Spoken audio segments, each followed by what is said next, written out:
Buenos días, señor vicerrector de Investigación de la Universidad de Valencia, señor decano de la Facultad de Medicina, ilustrísima presidenta del Colegio Oficial de Médicos, señor vicesecretario de la Real Academia, excelentísimo señor vicepresidente de las Cortes Valencianas, ilustrísimo subdirector general de Asistencia Sanitaria, estimados y queridos académicos y académicas, ilustrísimos e ilustrísimas académicas, quiero excusar la asistencia a este acto del molt honorable president del Consell Valencià, Ximo Puig, de la presidenta del Colegio de Médicos de Alicante, del director general del IVO, don Manuel Llombart, de la consellera de Sanidad, la pasada, porque todavía llegó su excusa en aquel momento, del secretario autonómico, don Narcís Vázquez. Sin más dilación, vamos a dar comienzo a este acto que celebramos todos los años por estas fechas, en el que hacemos entrega de los premios que la Real Academia, y en este caso la Real Academia y la Fundación Fincibo, conceden a los trabajos presentados a lo largo del año 2017. Por tanto, estos son los premios correspondientes a 2017. Siguiendo el programa, en primer lugar, el ilustrísimo señor don Juan Francisco Ascaso Gimilio, vicesecretario de esta Real Academia, dará lectura al acta de concesión del premio, en primer lugar, al premio de la Real Academia de Medicina de la Comunidad Valenciana. Cuando quieras. Muchas gracias.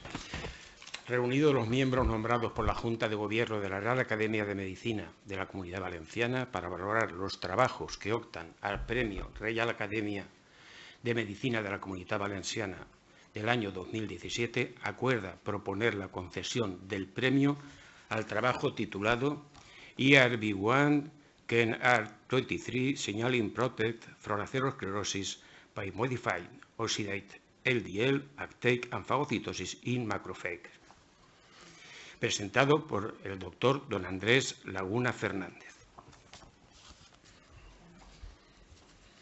A continuación, el doctor Laguna tiene la palabra para contarnos un resumen de su trabajo de investigación.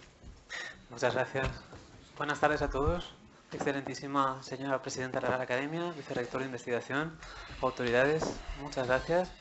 Quiero agradecer esta oportunidad de presentar mi trabajo de investigación y sin más dilación pasaré a comentarlo. Ese es el título, está en inglés, pero trataré de hacerlo todo lo que pueda en castellano. Primero les haré una breve introducción a lo que es la patología, la inflamación, para luego pasar a la hipótesis objetivo y luego presentar los resultados que han sido premiados y publicados recientemente en la revista Circulation hace escasamente un mes. En primer lugar, ¿quién soy yo? Bueno, pues yo empecé mi trayectoria profesional en esta casa. Hice mi doctorado en el laboratorio del doctor Carlos Hermenegildo, trabajando en difusión endotelial con lipoproteínas de baja densidad, oxidadas, vías de señalización. Y ahí, siguiendo el consejo de mi mentor, me marché a la Escuela de Medicina de Harvard, donde continué mis estudios en disfunción endotelial, aterosclerosis. Regresé a España, pude colaborar con una entidad no gubernamental, organizando actividades en esta sede, como una exposición, una conferencia. También tomé un curso de negocios, sobre todo en innovación, que es hacia donde quiero dirigir mi carrera. Regresé a Estados Unidos, tomé unos cursos de negocio y conocí al que fue mi siguiente jefe, Göran Hansson, secretario en aquel momento del Premio Nobel de Fisiología y Medicina en Estocolmo. Y básicamente me he permanecido 6 años allí, donde he desarrollado proyectos en patología valvular, estenosis aórtica y en patología vascular, en aterosclerosis.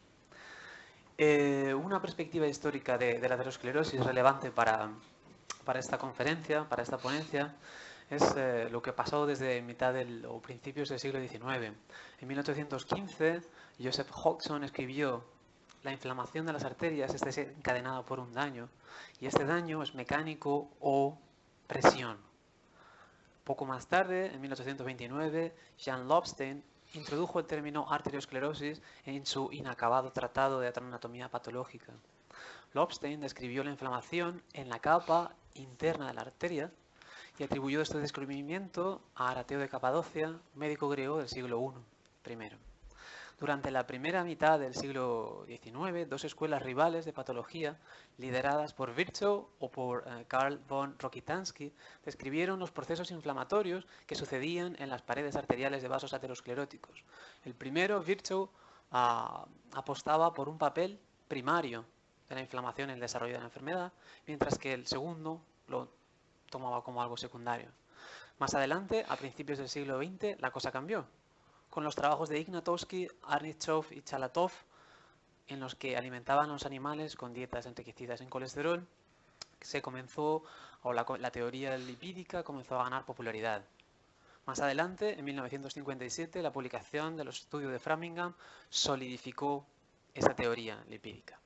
Sin embargo, 30 años más tarde, mi antiguo discípulo, Göran Hansson, de Estocolmo, en 1985, publicó este artículo que fue muy relevante.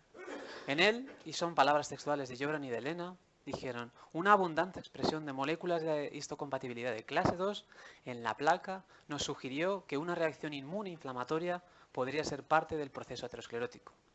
Al año siguiente, utilizando endarterectomías del Hospital Karolinska, hicieron una descripción completa, una caracterización a nivel celular de lo que era la placa aterosclerótica. En ella encontraron macrófagos en diferentes regiones de la placa, como es la íntima, como es el hombro o como es la capa fibrosa o el necrotic core. Y como pueden ver los números, los macrófagos abundaban en esta región del necrotic core. Esto va a ser importante para los resultados que les mostraré a continuación. Pero no solo los macrófagos eran importantes, también las células B o las células T o los natural killers. Un poquito más adelante y después de 30 años luchando por su propia hipótesis, el doctor Russell consiguió incluir, por fin y por primera vez, que la inflamación era importante en el proceso aterosclerótico. A raíz de esta publicación en New England Journal of Medicine de 1999, esto es lo que pasó. Cuando hacemos una búsqueda en PubMed con los términos aterosclerosis e inflamación, a partir del 99 se disparó. El interés, boom, explotó. Sin embargo, todas las evidencias eran hasta ese momento basadas en modelos in vitro, modelos animales, y faltaba la demostración en humanos. Y eso nos llegó exactamente hace un año, aproximadamente hace un año, cuando los doctores Paul Ridker, Peter Levy y demás colaboradores presentaron los resultados del CANTOS Trial, en el que se mostró cómo un anticuerpo monoclonal contra la interleuquina 1 beta era capaz de ejercer un beneficio en prevención secundaria de enfermedad cardiovascular. Por tanto, por primera vez se demostró que bloqueando la proinflamación en la enfermedad aterosclerótica se conseguía un beneficio neto.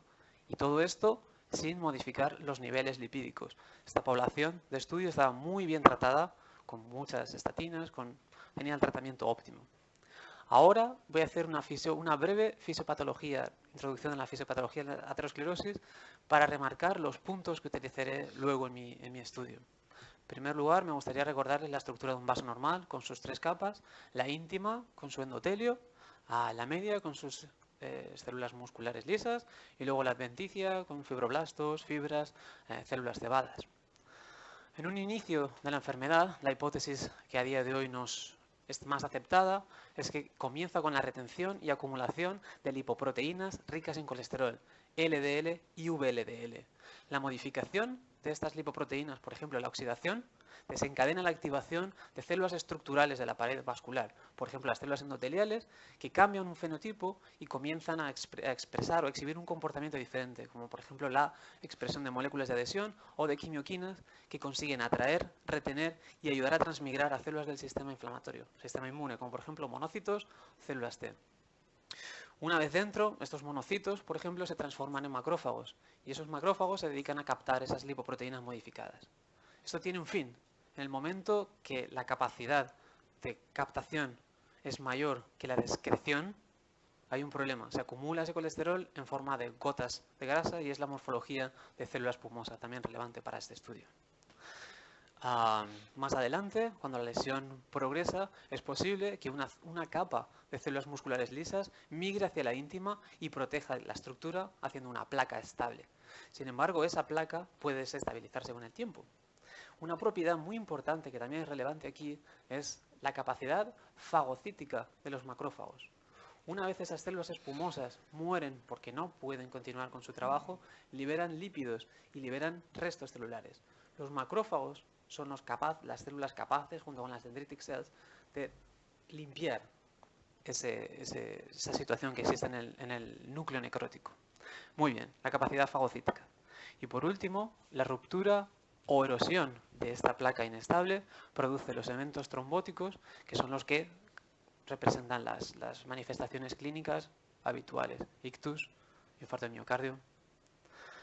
Ahora les quiero mencionar algo un poquito distinto. Es un concepto tal vez menos conocido en determinadas áreas, y es el papel de la resolución de la inflamación. Un proceso inflamatorio comienza en un momento agudo y en teoría debería terminar con una resolución completa de este proceso inflamatorio. El problema es cuando se cronifica. Bueno, pues desde hace ya bastante tiempo el Karolinska ha sido pionero en estudiar los mediadores lipídicos de estas fases de la inflamación. El doctor Samuelson ganó el premio Nobel por descubrir los leucotrienos, que son característicos de esta fase proinflamatoria, donde los neutrófilos juegan un papel muy importante. Sin embargo, un discípulo suyo, Charles Sirhan, que ahora mismo se encuentra trabajando en el Brighams, en la Facultad de Medicina de Harvard, se ha hecho famoso por descubrir una serie de mediadores lipídicos con capacidades antiinflamatorias y pro-resolutorias. Y aquí encontramos una familia de mediadores lipídicos llamadas lipoxinas, resolvinas, protectinas o maresinas. Esos mediadores, en teoría, podrían reeducar a un sistema inmune en un caso de inflamación crónica. ¿De dónde vienen estos mediadores lipídicos? Directamente de los ácidos grasos poliinsaturados. A partir del omega 6 se pueden conseguir los mediadores lipídicos proinflamatorios como los leucotrienos o los antiinflamatorios como las lipoxinas a través de la acción de las lipoxigenasas, ciclooxigenasas y otros enzimas. Estos mediadores lipídicos hacen su señalización mediante varios o diferentes tipos de GPCRs. En el caso de omega 3, por ejemplo, el ácido eicosapentanoico, EPA, es capaz de producir el mediador lipídico 18-EP, que se convierte por la acción de las 5 lipoxigenasas en resolvina E1. Estas moléculas van a ser muy claves para mis resultados. 18-EP se convierte en resolvina E1. Resolvina E1 hace su evento de señalización a través del receptor KMR23. Con todo esto, nos propusimos la siguiente hipótesis. Pensamos que además de una señalización proinflamatoria aumentada, un fallo en la resolución de la inflamación contribuye a la progresión de la enfermedad aterosclerótica. Con ello, nos marcamos un objetivo. Tratemos de identificar vías de señalización asociadas con la suplementación nutricional con EPA, con el ácido eicosapentanoico, 1 omega 3, en el progreso de la aterosclerosis y en la formación endógena de mediadores lipídicos utilizando modelos experimentales. La metodología empleada durante el estudio: hice muchas cosas con animales. Generé muchos strains. El primero, bueno, este es comercial, es un ApoE knockout, es un animal que desarrolla espontáneamente aterosclerosis, y estos animales fueron alimentados con 3 tipos de dieta diferentes. A continuación, por unas limitaciones técnicas que os presentaré más adelante, generamos el animal ApoE que carecía de la expresión del receptor de interés, el ERV1, KMR23. Digamos que es un doble knockout. Y más tarde fue necesario hacer un trasplante de médula ósea utilizando un segundo modelo de desarrollo de aterosclerosis, que es el receptor de LDL knockout. Respecto a mecanismos, utilizamos macrófagos peritoneales en los cuales medimos la captación de LDL oxidada y la fagocitosis. Y por último, utilizamos un biobanco de endarterectomías carotídeas del Karolinska, que se ha ido generando durante los últimos 15 años. Aquí hice tinciones inmunohistoquímicas, perfiles de expresión génica con microarrays, y luego pude estratificar a los pacientes basado en sus características clínicas. Respecto al objetivo, queríamos identificar vías de señalización. Bueno, nos planteamos el siguiente diseño experimental. Utilizando ratones ApoE, 3 tipos de dieta diferente: una dieta Chow, baja en grasa; una dieta Western Diet, en color azul, rica en grasa; y una dieta rica en grasa que además estaba suplementada con el 5% de ácido graso omega 3 EPA de altísima calidad durante 12 semanas. Lo primero que pudimos ver es que la suplementación con EPA atenuó el crecimiento de la lesión inducido por la dieta rica en grasa. Eso se puede apreciar aquí. Aquí tenemos la dieta rica en grasa y aquí tenemos el grupo que estaba suplementado con el EPA. Aquí tenemos la lesión, porcentaje de lesión en el arco aórtico, y aquí tenemos el porcentaje de lesión en la raíz de la aorta. Como pueden ver, los animales con dieta rica en grasa muestran mucha más aterosclerosis que los animales que recibieron la suplementación con el EPA, que muestran los mismos niveles que los animales que estaban en una dieta chao. Todo esto se vio acompañado con un ligero cambio en el perfil lipoproteico. El colesterol total permanecía constante, sin embargo la fracción VLDL se vio reducida en el grupo en el que el EPA estaba presente. Y eso nos supuso nos hizo plantearnos la situación de una manera diferente. Hicimos experimentos lipidómicos en plasma, los cuales nos llevaron a identificar al 18EP que les mencionaba anteriormente. Primero, un análisis de componentes principales nos permitió discriminar perfectamente los 3 grupos de dieta. Un análisis de heatmap nos permitió a grandes rasgos ver cuál era el efecto de la dieta en la composición o concentración de diferentes mediadores lipídicos. Pueden, por ejemplo, darse cuenta que los animales que comieron dieta rica en grasa suplementada con el ácido graso omega 3, están aquí, generaron un cambio dramático en toda esta parte de la tabla y también en esta parte de la tabla. Aquí lo que se hizo es incrementar la concentración de mediadores lipídicos derivados de EPA y reducir a los mediadores lipídicos provenientes del ácido linolénico. Además de eso, terminamos haciendo un análisis muy interesante que se llama VIP, que nos permitió de todos estos panel gigante de mediadores lipídicos identificar el clave. Y el clave fue el 18EP. Como les decía, el 18EP es el precursor de la resolvina E1. Cuando tratamos de medir en plasma resolvina E1 fue imposible. ¿Por qué? Porque los mediadores lipídicos tienen una vida media muy cortita y además son producidos localmente. Con lo cual cambiamos de aproximación y nos fuimos a un órgano rico en células inmunes. ¿Dónde? El bazo. Y en el bazo sí pues fue posible determinar, y vamos, en concentración bastante importante, resolvina E1 y resolvina E2. Además de eso, encontramos que el receptor de la resolvina E1 y de la resolvina E2 se encontraba expresado en las arterias ateroscleróticas de estos animales. Y por último encontramos que otro grupo de ligandos, que son derivados de esta proteína, quemerina o adipoquina, también se encontraban en circulación. Con esto decidimos que queríamos explorar el papel del receptor. Habíamos visto que el EPA alteraba el perfil lipoproteico. Eso suponía un challenge.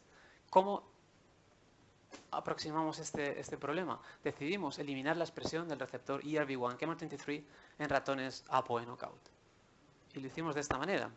2 grupos, en rojo van a ver los animales que son doble knockouts, APOE knockouts y KMR23 knockouts, y en negro van a ver los animales que solo son APOE. Son los 2 grupos que estudié, y los estudié a 2 periodos de tiempo diferentes de suplementación de la dieta rica en grasas, 8 semanas y 12 semanas.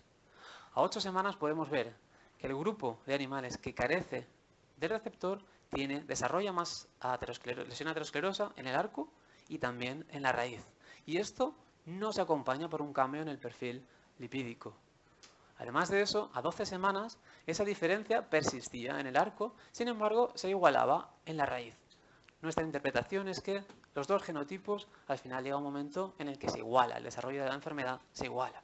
Sin embargo, quise investigar mucho esto. ¿Es diferente la composición de esta placa aterosclerótica debido al genotipo del ratón? Entonces hice, como el profesor Hanson en su momento, utilizando anticuerpos monoclonales, una caracterización celular de la placa. Lo que pudimos observar fue que el CD68, que es un marcador de macrófagos, se encontraba aumentado en los animales deficientes del receptor. CD4 no hubo diferencias y hubo una tendencia hacia un mayor número de linfocitos T CD8. Sin embargo, no fue estadísticamente significativo. Por último, miramos el perfil de expresión que tenían esas arterias y pudimos determinar que era proaterogénico. ¿Por qué?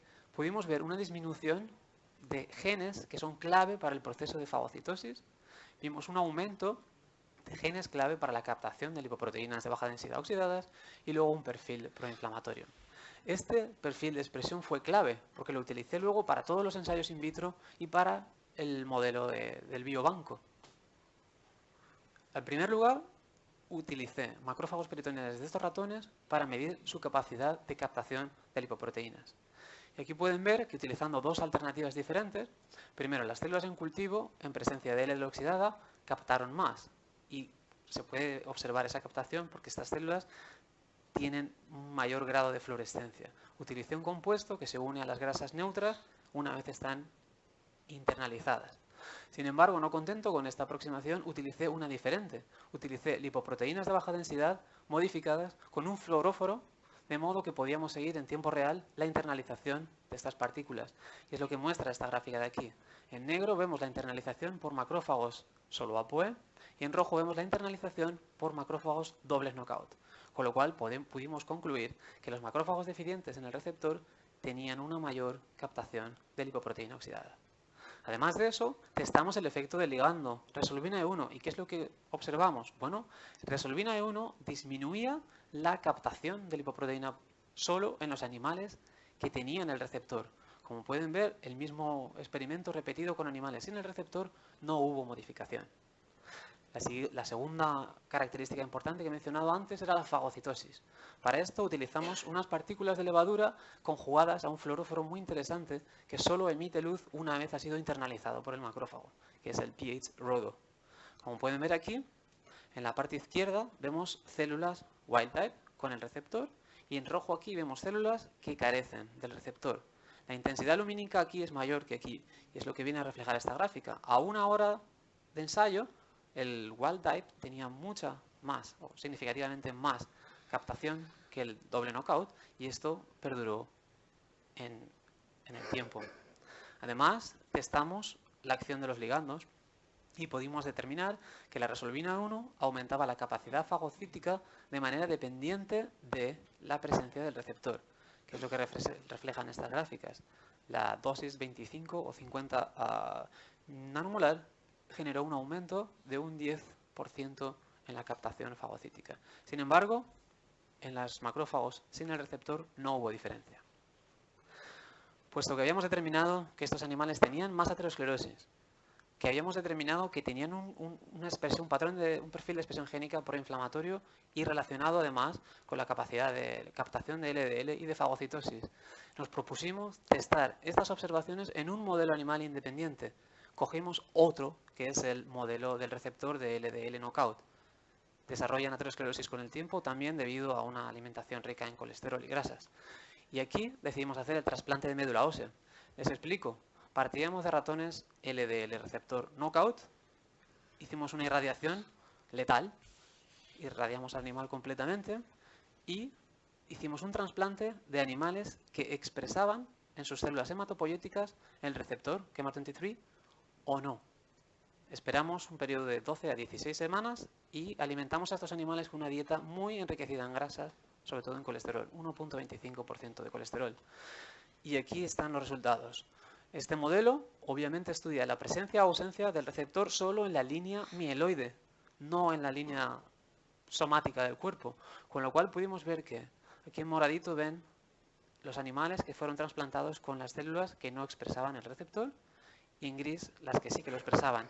Un aumento de aterosclerosis sin diferencia en el perfil lipoproteico y además de manera muy significativa un aumento del tamaño del núcleo necrótico que se ve reflejado en esta gráfica pero también de manera visual en estas dos micrografías. Esto es una placa de ateroma de un animal trasplantado con células que expresan el receptor y esto es una placa de ateroma de animales trasplantados con células que carecen del receptor. Se puede observar que estas regiones vacías de aquí se corresponden con el núcleo necrótico. El núcleo necrótico está asociado completamente con la estabilidad de la placa y supone un problema muy importante.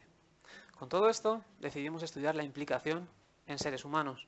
Utilizando el biobanco, lo primero que hicimos fue estudiar la expresión de este receptor en placas ateroscleróticas humanas y pudimos encontrar dos regiones predominantes que contenían la expresión de este receptor. Esto es el lumen del vaso, esta es la capa fibrótica y esto es el necrotic core. Como pueden ver, esta zona está muy enriquecida. El color más oscuro rosa, que es lo que se ve en esta zona ampliada, es un anticuerpo que reconoce la proteína y da esta señal.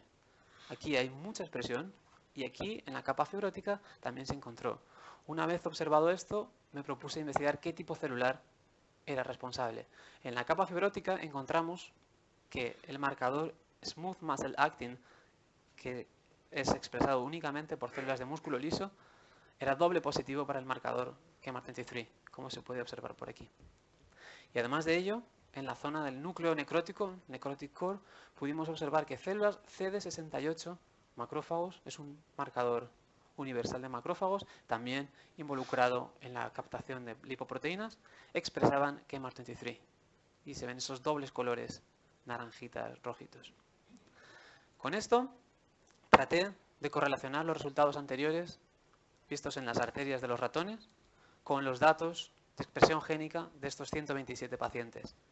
Y encontré que los mismos genes que había encontrado antes, que gobiernan las dos funciones, captación de LDL oxidada y fagocitosis, se encontraban asociados con la expresión de KMART23, en una manera opuesta a la que habíamos visto antes en el modelo que carecía de la expresión, demostrando que los resultados de antes iban coherentes en la misma dirección. Con lo cual, la expresión de KMART23 se asocia con una menor expresión de receptores y proteínas que intervienen en el metabolismo y la captación de lipoproteínas, y además de ello, se asocian positivamente con genes relacionados con la fagocitosis.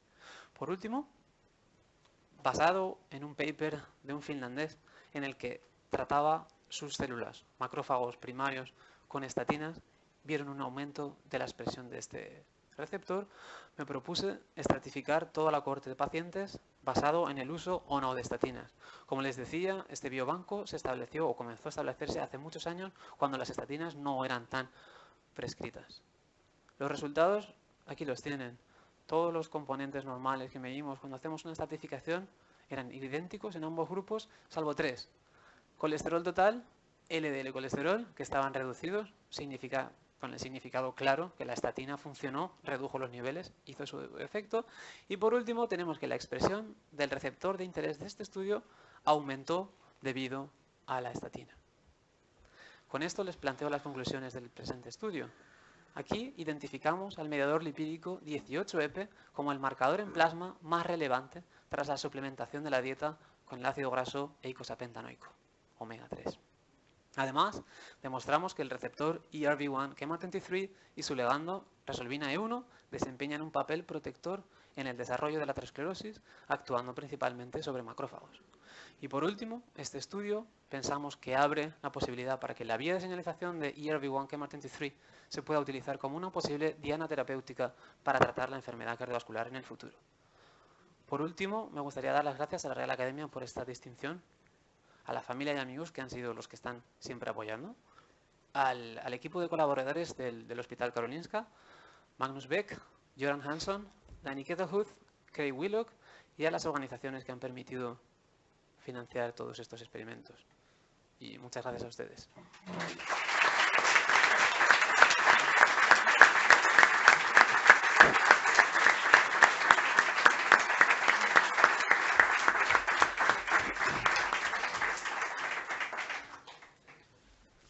Muchas gracias, doctor Laguna.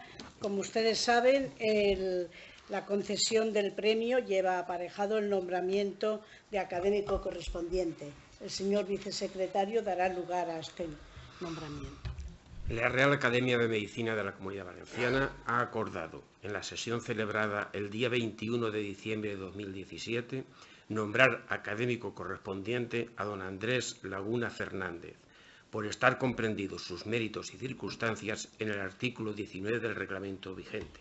Valencia, 12 de junio de 2018.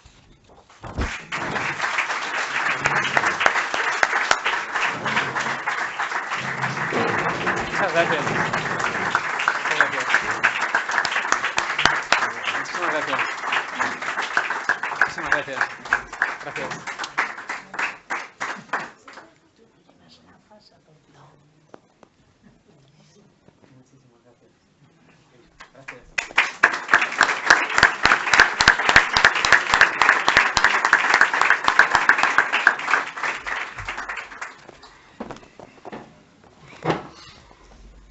A continuación, vamos a dar paso a la entrega del premio Profesor Antonio Llombart Rodríguez Fincibo 2017.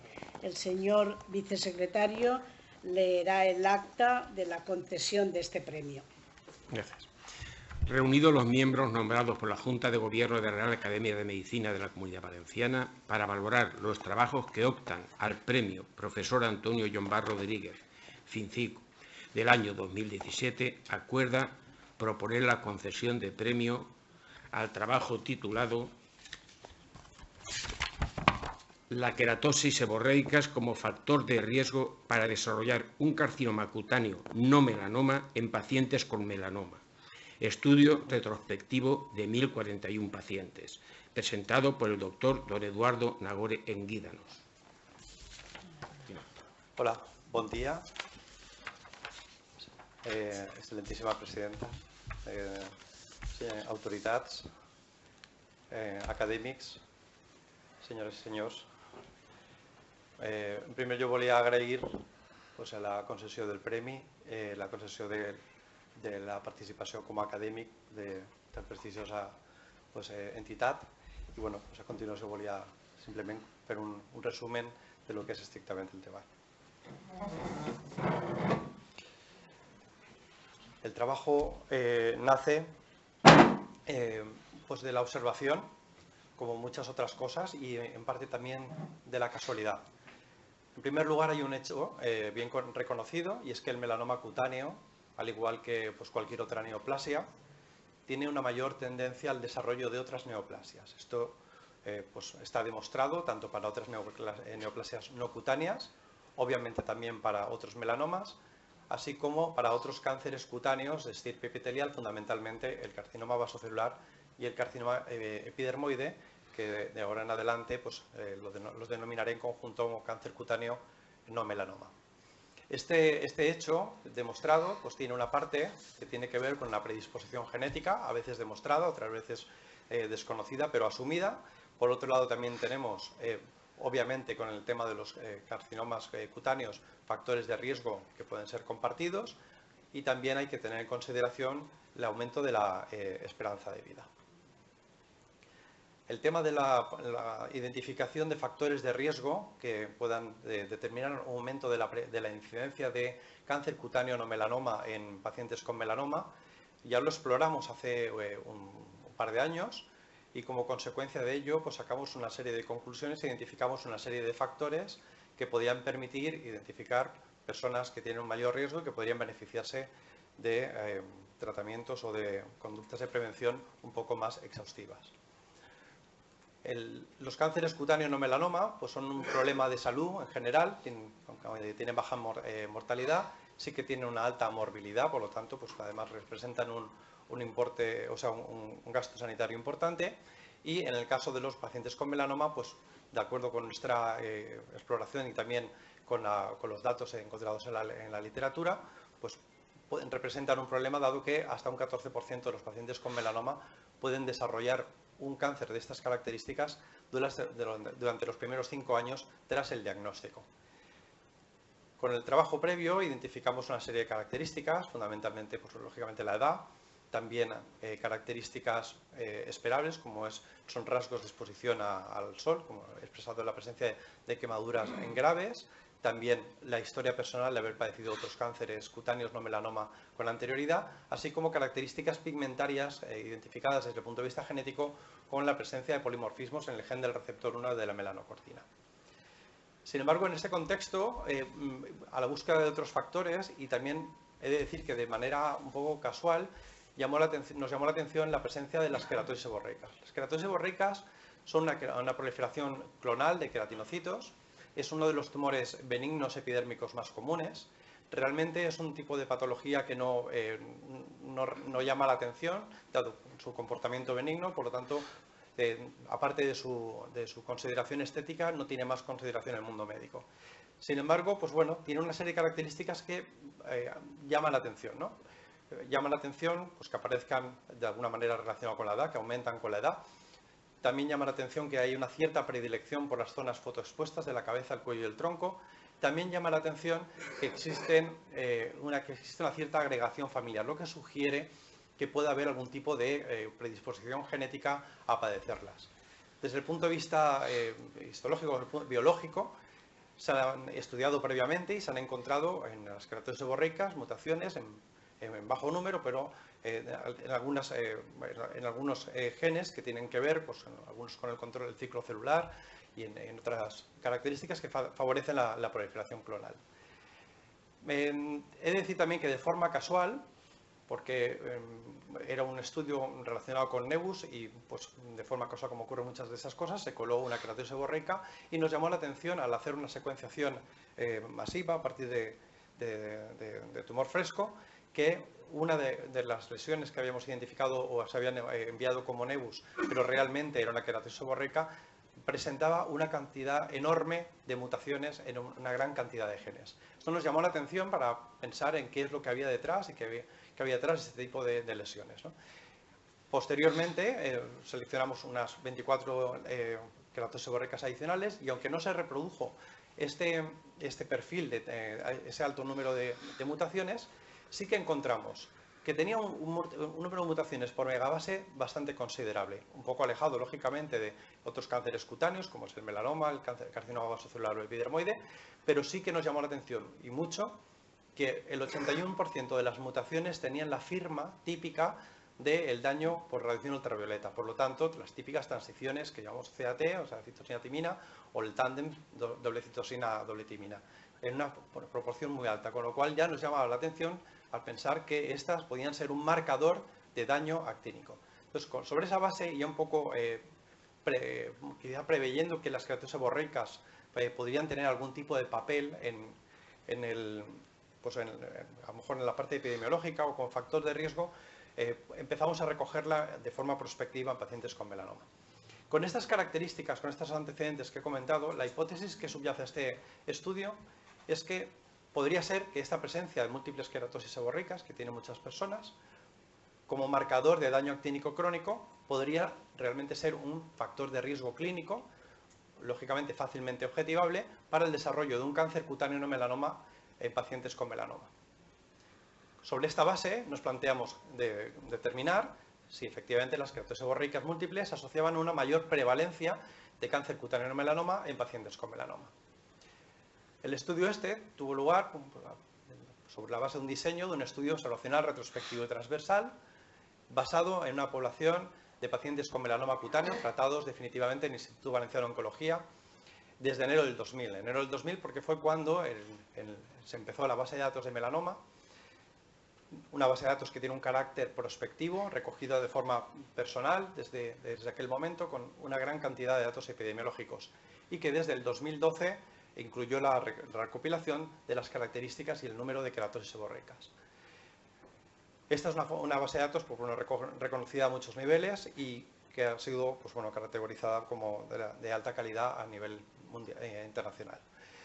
Seleccionamos aquellos casos en los que existiera información acerca de este número de queratosis seborreicas, lógicamente, así como de haber desarrollado algún carcinoma epidermoide o vasocelular, tanto previo como posterior al diagnóstico.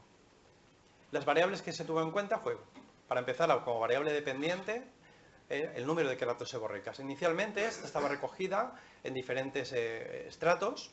Estos estratos, a la hora de clasificarlos y categorizarlos, y dicotomizarlos mediante análisis de regresión de árbol, nos estableció un punto de corte entre menor o igual a 20 y más de 20, que era el que mejor discriminaba su influencia como factor de riesgo.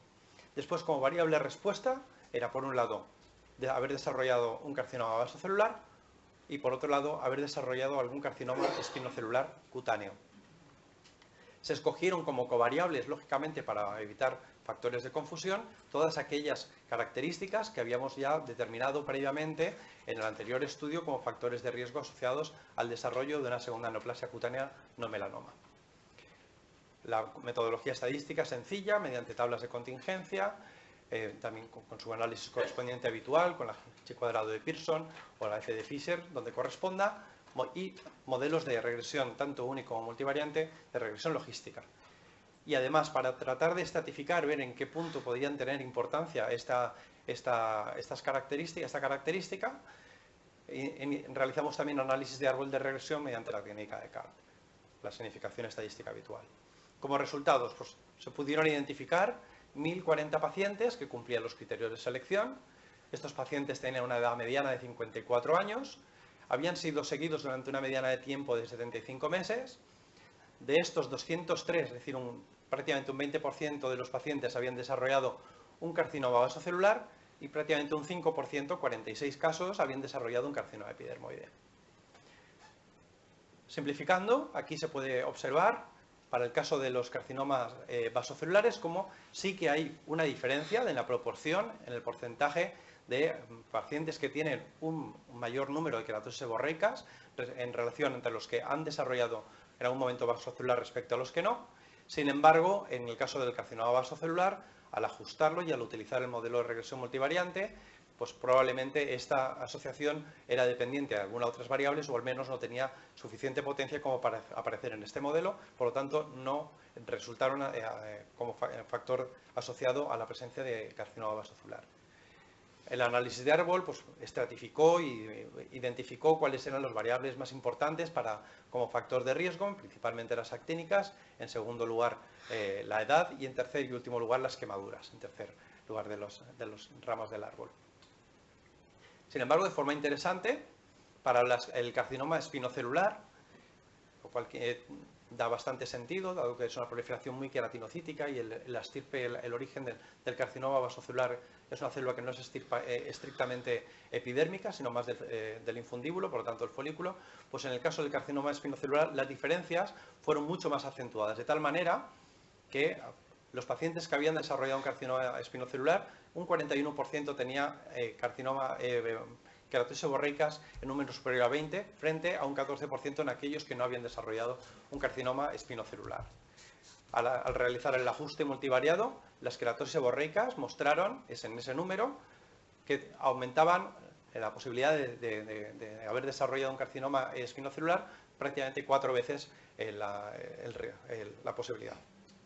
Al hacer análisis de árbol, complementando lo anterior y abundando un poco la importancia de las queratosis seborreicas, mostró que su importancia tenía especial valor cuando no había actínicas. Las queratosis actínicas es un claro marcador de riesgo y precursor de carcinoma espinocelular y no sorprende que sea el primer factor que aparece en el árbol, pero en aquellos pacientes que no tenían queratosis actínicas, pues identificaba un grupo que podían tener un mayor riesgo. Hasta un 7% de aquellos que sin queratosis actínicas tenían múltiples seborreicas podían tener un carcinoma espinocelular asociado. Por lo tanto, en nuestro trabajo pues, se ha podido mostrar una asociación entre la presencia de múltiples queratosis seborreicas y el carcinoma espinocelular, pero no con el carcinoma vasocelular. Parece ser, de acuerdo con estos hallazgos y también con lo que hay en la literatura, que las queratosis seborreicas sí que parecen ser un claro marcador de daño actínico, aunque claramente en el contexto de pacientes que tienen una predisposición genética subyacente a la proliferación queratinocitaria.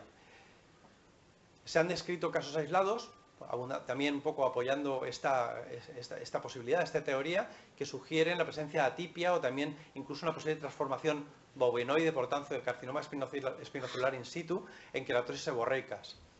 Por lo tanto, la sensación que acabamos teniendo al contrastar los datos con la literatura es que las queratosis seborreicas podrían considerarse, en cierta manera, como el equivalente a los nebus melanocíticos, a lo que son los nebus melanocíticos para el melanoma, es decir, marcador de riesgo, marcador de que el cuerpo tiene una capacidad innata para la proliferación queratinocitaria para favorecer el carcinoma espinocelular.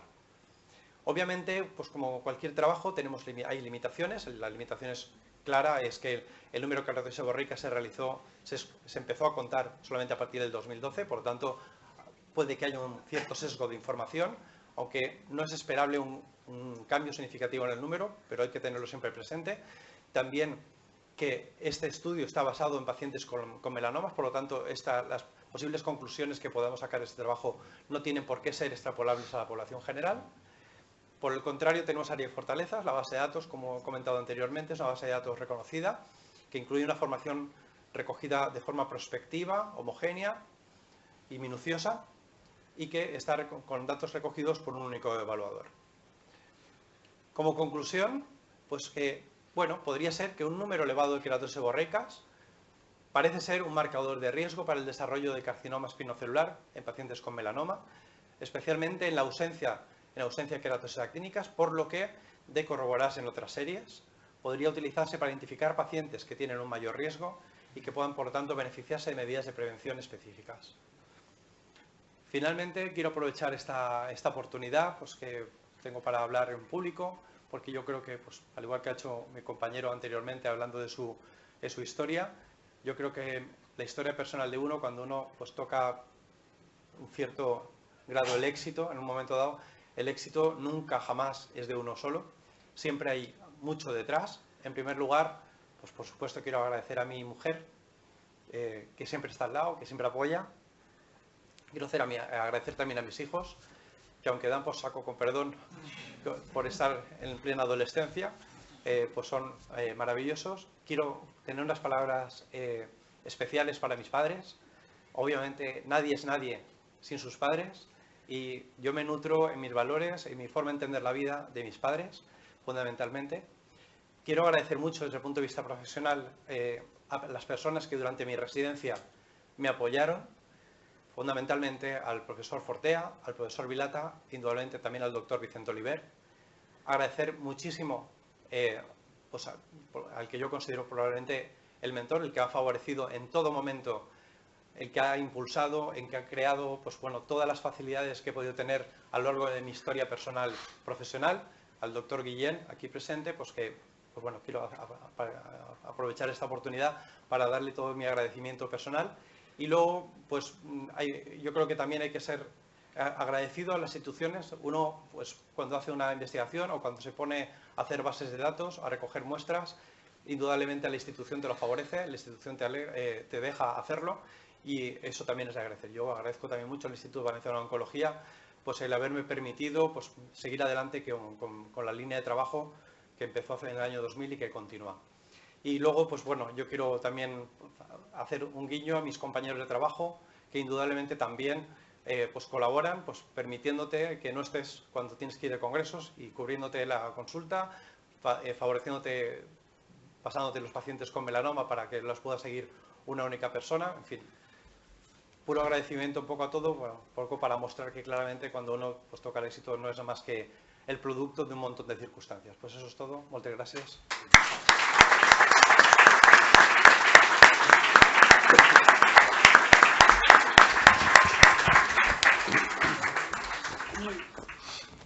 El doctor Ascaso, vicesecretario de la Real Academia, leerá el nombramiento como académico correspondiente.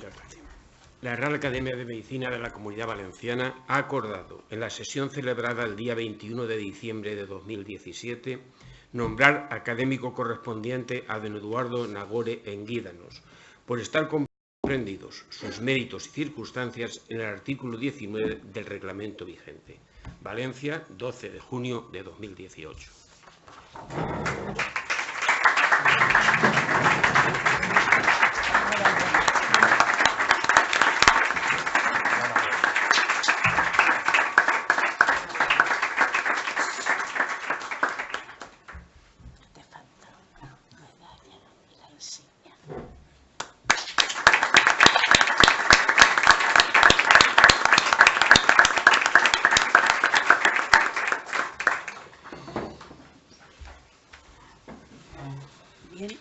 Muchas gracias y mi más cordial enhorabuena a los dos nuevos académicos correspondientes. Enhorabuena fundamentalmente por los excelentes trabajos que nos han presentado y que han sido objeto de ambos premios. Como ustedes han podido escuchar, son dos trabajos en dos líneas absolutamente diversas. Uno de investigación básica llevado a cabo por el doctor Laguna, además en el instituto tan prestigioso como el Karolinska, que todos conocemos bien, y que nos ha puesto de relieve la importancia de esa investigación básica para el tratamiento de muchas patologías. En los últimos años, y al estar aquí en la Real Academia, pues yo voy aprendiendo cosas que no sabía y últimamente pues me ha llamado mucho la atención el tema de la inflamación, porque el tema de la inflamación está surgiendo en las más variadas situaciones y en las más variadas presentaciones. Creo que hay todavía mucho que investigar y mucho que decir acerca de estos temas. Por otra parte, el trabajo del doctor Nagore es un trabajo de análisis de factores de riesgo para una serie de tumores de la piel que yo creo que nos preocupan a todos, porque todos, queramos o no, estamos con esa exposición al sol y acudimos continuamente a los dermatólogos. Hace poco tuvimos aquí una sesión sobre envejecimiento y dermatología, y yo recuerdo haber comentado que si antiguamente se decía que cuando en una casa entraba el sol no entraba el médico, yo comentaba allí que ahora el médico no entra, pero cuando tomamos mucho sol hemos de ir al dermatólogo, o sea que de alguna manera andamos contraponiendo los temas. Pero bien, es muy tarde, yo no me voy a extender, creo que no voy a darles yo ninguna noticia mejor que la que ellos nos han dado con sus dos trabajos. De nuevo, muchas felicidades, y es un orgullo para la Academia contar con dos nuevos académicos correspondientes cuya edad además pues es mucho más joven que la de la media que tenemos habitualmente. Y simplemente para terminar, recordarles que la convocatoria de los premios 2018 está abierta. Tanto el premio de la Real Academia de Medicina de la Comunidad Valenciana como el premio Antonio Llombart Rodríguez Fincibo. Está abierta la convocatoria y termina el día 31 de octubre. La experiencia nos enseña que los trabajos empiezan a llegar a primeros de octubre o a mitad de octubre, pero por favor recuérdenlo ustedes en todos los foros correspondientes, aunque en los últimos años no hemos tenido problema de falta de originales para poder premiar, pero siempre es bueno que recojan ustedes el testigo y lo vayan pasando para que volvamos a tener éxito con estos premios y poder seleccionar trabajos extraordinarios. Nada más, muchas gracias a todos por su asistencia y espero verles pronto otra vez aquí. Sin más, pasado mañana tenemos una jornada sobre envejecimiento y salud cardiovascular que coordina el señor decano y catedrático de cardiología, el profesor Javier Chorro. Por lo tanto, como hoy no los hemos cansado demasiado, pueden volver pasado mañana tranquilamente para otra sesión. Muchas gracias a todos y buenas tardes.